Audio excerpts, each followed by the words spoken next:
వసంతమాడి వరించెనే తరాలను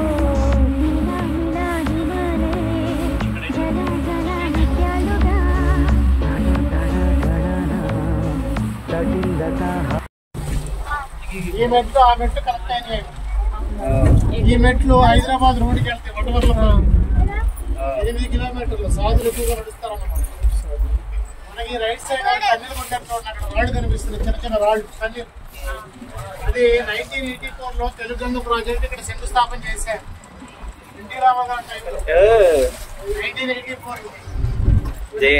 ఇక్కడ ఆపేసి పైన కట్టారండి తెలుగంగ ప్రాజెక్ట్. మనకి కృష్ణా నది ఈ వైపు నుంచి వచ్చింది.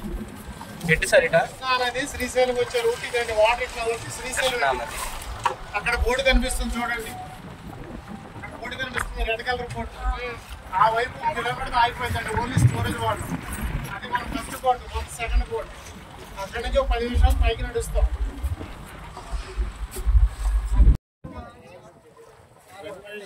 కృష్ణా డిస్ట్రిక్ట్ ఉడితాడని చిన్న పల్లెటూరులో జన్మించారు. తల్లిదండ్రులు సుమతీదేవి, నిర్మలా శెట్టి. అమ్మవారు వీరశైవతో లింగాయత్ క్యాస్ట్. కర్ణాటక వీరశైవతలో 90% శివుని పూజిస్తారు. వాళ్ళు శివైన చెన్నమల్లికార్జున అని పిలుస్తారు. ఆ తల్లి ఫస్ట్ నుంచి కూడా శివభక్తి తొప్పకుర్రాలు. తన ఆరాధ్య దైవమైన శివుని స్వరూపాన్ని చూసి చేసుకుంటే శివునే పెళ్లి చేసుకోవాలని చెప్పి తపస్సు చేసేది అక్కమాదేవి. అమ్మవారు మహా సౌందర్యవతి. ఎంత రూపతి అంటే ఆ తల్లి సృష్టిలో ఉన్న అందాలని తీసుకొచ్చి ఒక పక్కన పెడితే వాటికంటే అందంగా ఉండితుంటుంది ఆ తల్లి. కానీ ఏనాడు కూడా తన బాయి శరీరం చూసి ఆ తల్లి మోసపడలేదు. తన మనసులో ఉన్న శివయ్య కోసం తపస్సు చేసేది అక్కమాదేవి. ఆ విధంగా చేస్తుంటే కర్ణాటక మహారాజు కౌశికుడు జన్మశిస్తుడు అమ్మవారి యొక్క అందాన్ని, అమ్మవారి యొక్క గుణాన్ని చూసి ఈ అమ్మాయిని పెళ్లి చేసుకుందామని చెప్పి మంత్రి గారి చేత కబురు పంపిస్తారు. కబురు పంపిస్తే అక్కమాదేవి వాళ్ళ తరఫున చాలా బాధపడతారు. ఎందుకంటే తల్లి చేసుకుంటే శివయ్యనే పెళ్లి చేసుకుంటారు, లేకపోతే లేదు. రాజుగారు ఏం చెప్తాడో మామూలుగా చెప్పి చూడండి. వాళ్ళు ఒప్పుకోని పక్షంలో వాళ్ళ నాన్నగారి జీవితకై చేయమంటాడండి. ఈ తల్లి చేసే మార్గం లేక రాజుగారిని ఎదిరించలేక ఏదో రంగా ఆయనతో మాట్లాడి పెళ్లి మానిపిన ఉద్దేశంతో వెళ్ళి కలుస్తారు. కలిసే ముందు ఒక ఒప్పందం చేసుకుంటారు. అయ్యా నేను కొంతకాలం తపస్సు చేసుకుంటాను, తపస్సు చేసుకుని బయటకు వచ్చిన తర్వాత పెళ్లి చేసుకుందాం, ధ్యానంలో ఉండగా నాకు తాకరాదు అనేది ఒప్పందం అండి. ఆయన ఏమనుకుంటాడు, రాజప్రసాద్ చూసి ఏదో 4 రోజులు 10 రోజులు చేస్తారు, తర్వాత పెళ్లి చేసుకుందామని చెప్పి ఆయన అనుకుంటాడు. ఆ తల్లి చిన్న శిబిరాన్ని ఏర్పాటు చేసుకుని చిన్న శివలింగం చేత్తో పట్టుకుని ధ్యానంలో కూర్చుంటుందండి అక్కమాదేవి. రోజులో వారాన్ని నెలగడిచిపోతే రాజుగారి కోపం వచ్చింది. అరే ఈ అమ్మాయిని పెళ్లి చేసుకుందాం తీసుకొచ్చాను, ఈ అమ్మాయి ధ్యానంలో కూర్చుంది, మన ఆ వయసు ఏం తరిగిపోతుందని చెప్పి తన కాముద్ర ఆపుకోలేక వెళ్ళి అమ్మవారి ధ్యానంలో ఉండగానే వెళ్ళి కౌగిలించుకోపోతాడండి. అప్పుడు ఆ తల్లి నిలబడి చెప్తారు, అయ్యా మరి ఇన్నాళ్ళు నీరు లేదు ఆహారం లేదు ధ్యానంలో కూర్చున్నాను, మీరు నా మనసులో ఉన్న విషయాన్ని గ్రహిస్తారనుకున్నాను, మీరు కేవలం కామవంచతో ఈ తుచ్చమైన శరీరాన్ని చూసే మీరు మోహించారు, మీకు కావలసింది నా బాహ్య శరీరం చెప్తే ఆ తల్లి తన ఒంటి మీద ఉన్న ఏకవస్త్రాన్ని తీసి రాజుగారి ముఖాన్ని విసిరిపెట్టిద్దండి. వివస్త్రగా మారిపోయింది ఆ తల్లి. ఎప్పుడైతే ఆ విధంగా చేశారో తన పొడవైన శిరోజాలే ఆటోమేటిక్గా శరీరం మొత్తం కప్పేస్తాయండి. ఆ సమయంలో ఆ తల్లి రాజుగారికి ఎలా కనిపించారంటే వాళ్ళ జైనశిస్తుల దేవుడు జైన తీర్థంకరుడు దిగంబరంగా కనిపించిందంటండి. అమ్మా నన్ను క్షమించు, నేను పొరపాటు చేశాను, కామోద్రేందంగా ప్రవర్తించాను, మీరు ఉన్న భక్తిని చూడాలని చెప్పి సాష్టాంగస్కారం చేస్తాడండి. ఆ తల్లిని అక్కడే తపస్సు చేసుకుని చెప్పి చాలా ప్రాధాయపడతాడు. కానీ తల్లి అక్కడ అక్కడి నుంచి బయలుదేరి కర్ణాటక రాష్ట్రం కళ్యాణ నగరి అనుభవం వంట ప్రదేశానికి బయలుదేరిందండి అక్కమాదేవి. కర్ణాటక వీరశైవతల మత పెద్దలు అల్లం ప్రభు బసవేశ్వరుడు ఆ తల్లి గురుగారు ఉపదేశం కోసం వెళ్ళి కలుస్తారు. వాళ్ళు ప్రతిరోజు సాయంత్రం అనుభవ మంటపంలో శివయ్య గురించి భజనలు కీర్తనలు చేసుకుంటూ ఉంటారు. ఆ తల్లి గురుగారు అనుమతి తీసుకుని సభలో ప్రవేశపెడతారు. గురుగారు అడుగుతారు, అమ్మ పరిపూర్ణమైన యవనంలో ఉన్నావు, మరి ఇంతమంది ప్రజలు మిమ్మల్ని చూస్తున్నారు కదా, మీకు ఇబ్బంది లేదని చెప్పి గురువుగారు అడిగారు. అప్పుడు ఆ తల్లి చెప్తారు, అయ్యా నా మనసు శరీరం మొత్తం కూడా శివుడికి అర్పించేశాను, ఇంకా ఎవరేదో చూస్తారు చేస్తారు భయం అని చెప్పి ఆ తల్లి సమాధానం చెప్పారు. గురుగారు కొంచెం ఇబ్బందికరంగా ఎందుకు మాట్లాడారంటే ఆ సభలో ఉన్న ప్రజలందరికీ ఆమె యొక్క గుణగణాలు ఆమె యొక్క భక్తి తెలియజేయడం కోసం ఆ విధంగా మాట్లాడారు.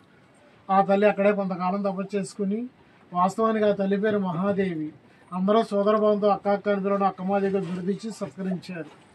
దాదాపు 800 years బ్యాక్ 12th century ఆ తల్లి శ్రీశైలం వచ్చి ఈ కేవ్స్ లోపల కొంతకాలం తపస్సు చేశారు అక్కమాదేవి. ఆమె తపస్సు ప్రత్యేకంగా లోపల పార్వతీ పరమేశ్వరులు శివలింగాకారంలో దర్శనం ఇచ్చారు. మనం అందరం కూడా శివలింగం దర్శనం కోసం వెళుతున్నాం. శ్రీశైలంలో జ్యోతిర్లింగాన్ని 1000 రూపాయలు అభిషేకాలు చేసుకుంటాం.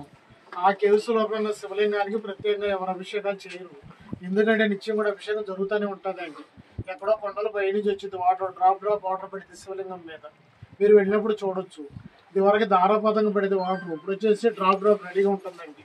ఆ తల్లి ఆ కేవ్స్ లోపల కొంతకాలం తపస్సు చేసి ఇక్కడ ఇల్లు కనిపిస్తుంది కదండి, కృష్ణ హౌసెస్ కనిపిస్తుంది కదా, ఈ పర్వతం పేరు కదలీవనం పర్వతం అంటారు. కదలీవనం పర్వతం శ్రీ అక్కమాదేవి అమ్మ లాస్ట్ శివుల్లో ఒక జ్యోతి రూపంలో ఎక్కువ ప్లేస్ కదలీవనం అండి.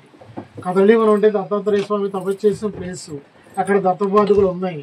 మరి లాస్ట్ అవతారం శ్రీ నృసింహ సరద అవతారం ఇక్కడే జరిగిందని చెప్తారు. అంతర్ధానం ఇవన్నీ కూడా తప్పు స్థలాలండి, విహారయాత్ర అయితే కాదండి. హౌస్ బ్యాక్ సైడ్ నుంచి 8 kilometers బై వాక్ అండి కదలీవనం అంటే. దాదాపు 2.5-3 గంటల సేపు నడవాలి. అక్కడ వెళితే న్యాచురల్గా ఏర్పడితే షట్టర్ లాగా ఉంటుందండి కదలీవనంలో. పైన ఇట్లా టాప్ వచ్చింది, కిందకి ఇట్లా దిగొస్తే 1000 members స్టే చేయొచ్చండి. వర్షం కానీ గాలి కానీ ఇబ్బంది ఉండదు, సహసిద్ధంగా ఏర్పడిన అన్నమాట. నీళ్ళు నిరంతరం పారుతూనే ఉంటాయి. మేము పౌర్ణమి రోజు వెళ్ళాం, మహారాష్ట్ర పూర్ణ నుంచి వచ్చారు దత్తాత్రేయ స్వామి, వాళ్ళతో పాటు మేము వెళ్ళాం. నైట్ 11 ఆ ప్రాంతంలో చంద్రుడు భూమి నుంచి పైకి వస్తున్నాడు దగ్గర మండుకుంటా. ఎంత వయసు అంటే ఆ పర్వతం కంటే పెద్ద కనిపిస్తుందండి చంద్రుడు ఆకృతి, గోడ భూమిని తాకి అట్లా కనిపిస్తుందండి. అందరం కూర్చున్నాం. ఉదయం 7 గంటలు చూస్తే సూర్యుడి పక్క చంద్రుడి పక్క చాలా దగ్గరగా కనిపిస్తున్నారండి. మన బాడీలో సెంటర్ పాయింట్ నాగిస్తాము, భూమండలానికి సెంటర్ పాయింట్ శ్రీశైలం, అందుచేత మనకు పెద్దగా కనిపించినాయి అనమాట. నా అనుభవం మీకు చెప్పాను. మనం ఈ బోర్డు కనిపిస్తుంది కదండి, అక్కడి నుంచి 10 నిమిషాలు పైకి నడుస్తాం కేవ్స్ దగ్గరికి వెళ్ళాలండి. 10 నిమిషాలు 1/2 గంట పట్టింది, ఎవరైనా వెళ్ళొచ్చు, ఇబ్బంది లేదు. అక్కడికి వెళ్ళాక కేవ్స్ లోపల శివలింగం ఉందండి. ఈ కేవ్స్ ఏర్పడి 1 lakh years ఓల్డ్ అండి, ఆర్కియాలజీ డిపార్ట్మెంట్ చెప్పింది. ఈ గుహలు ఏర్పడి 1,00,000 సంవత్సరాలు దాటిందంటండి, ఈ రోజు కాదు. కేవ్స్ లోపల మొత్తం 70 అడుగులు నడుస్తాం. 50 అడుగులు నార్మల్గా ఉంటుంది, 20 అడుగులు బెండ్ అయ్యి వెళ్ళాలంటే 1 సైడ్లో వెళ్ళాలండి. లోపలికి వెళ్తే ఈ హైట్లో శివలింగం ఉంటుంది. శివలింగానికి రుద్రుడు మెల్లగా 3 సార్లు ఆంచి దండం పెట్టుకుని మన మనసులో మాట చెప్పుకుని 10 రోజులు బయటకు వస్తామండి. లోపల చీకటిగా ఉంటుంది, చిన్న చిన్న రాళ్ళు ఉంటాయి. మీతో పాటు మేము దగ్గరుండి లైట్లు వేసి దర్శనం చేపిస్తాం. ఒక 5-10 నిమిషాలు అయితే అందరం దర్శనం చేసుకుంటాం. మరి ఎన్ని ఎవరు శుభ్రం చేస్తారంటే సాధువులు ఉంటారు, వాళ్ళే ఎన్ని శుభ్రం చేసి పూజ చేస్తారు. శ్రీశైలం మహాక్షేత్రం కాబట్టి మీరు ఆహారానికి కానీ పూజకు కానీ ధూపదీప నైవేద్యాలకు కానీ డబ్బులు ఇవ్వాలనుకుంటే శివలింగం తాగి శివలింగం పక్కన పెట్టండి. మీరు ఇచ్చిన డబ్బులు వాళ్ళు ఆ విధంగా ఉపయోగించుకుంటారు. కార్తీక మాసం, ఉగాది మిగతా రోజులు ఇక్కడ విరివిగా అన్నదానాలు చేస్తూ ఉంటారండి. మనం ఎంతో సంపాదించుకుంటాం. 50 ఉందంటే పెద్ద కష్టమేం కాదు. అవకాశం ఉంటే ఆ విధంగా చేద్దాం. ఓకేనండి. ఇప్పుడు ఎలా కూర్చున్నారో రిటర్న్ కూడా ఈ విధంగా కూర్చోండి. Same board, same seat. ఇక్కడ 1 అవర్ స్టే అండి. ఓకేనండి.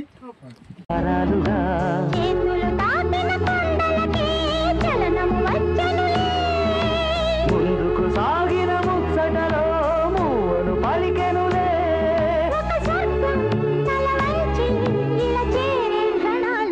అందాలలో అహో మహోదయం, నా చూపుకే శుభోదయం.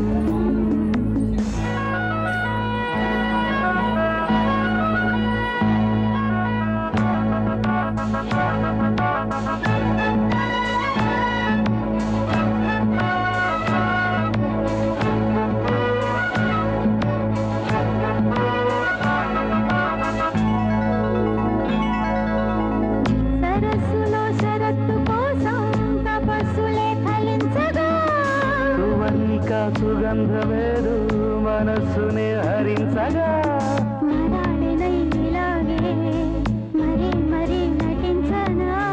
విహారినై వాడే తిరి భువి స్పృశించనా.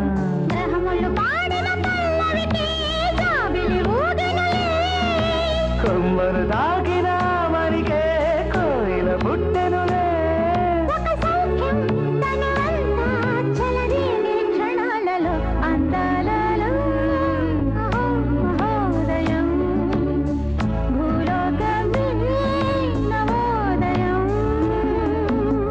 నీలాకాశం దిగి వచ్చే లోయలో ఊహాలోకం ఎదురొచ్చే హాయిలో నాలో సాగే ఏదో సరగమే.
Hare Hare Bol.